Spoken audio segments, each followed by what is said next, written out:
Jed, ilang magsasaka at mangingisda ang wala pang tulong ngayong krisis?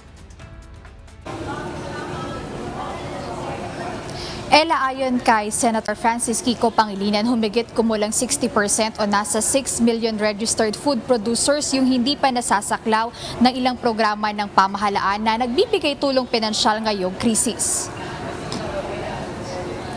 Habang patuloy ang gulo sa gitnang silangan at tumitindi ang hamon sa agricultural sector, tinukoy ni Senate Committee on Agriculture, Food and Agrarian Reform Chairperson Senator Pangilinan na 4.18 million lamang sa 10.76 million registered food producers ang maaaring makinabang sa 10 bilyong piso na presidential assistance to farmers and fisherfolk.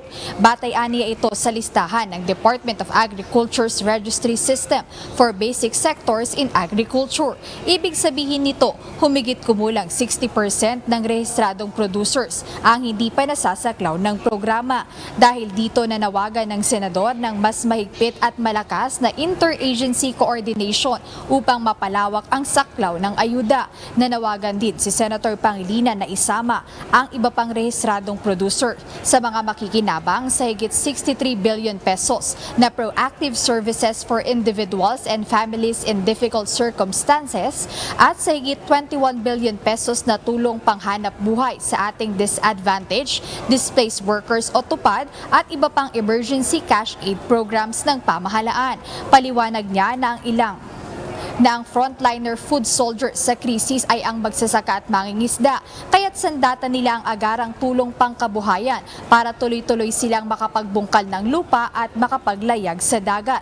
Bukod dito, maaari rin silang isama aniya sa AICS o ang Assistance to Individuals in Crisis Situations na bahagi ng proactive services ng Department of Social Welfare and Development.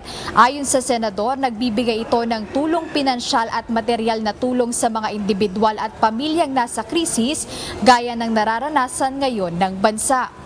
Ella, ayon kay Senator Pangilinan, kinakailangan ng mas matatag at malawak na koordinasyon sa pagitan ng iba't ibang ahensya ng pamahalaan para mapalawak at mapabilis yung pagbibigay ng tulong, lalong-lalo na dun sa mga apektadong sektor dahil hindi pa rin natatapos yung gulo sa Middle East at patuloy yung pagtaas ng presyo ng mga pangunahing bilihin dito sa bansa. Ayan muna update mula rito sa Senado. Balik sa inyo, Ella. Maraming salamat, Jed Naresina.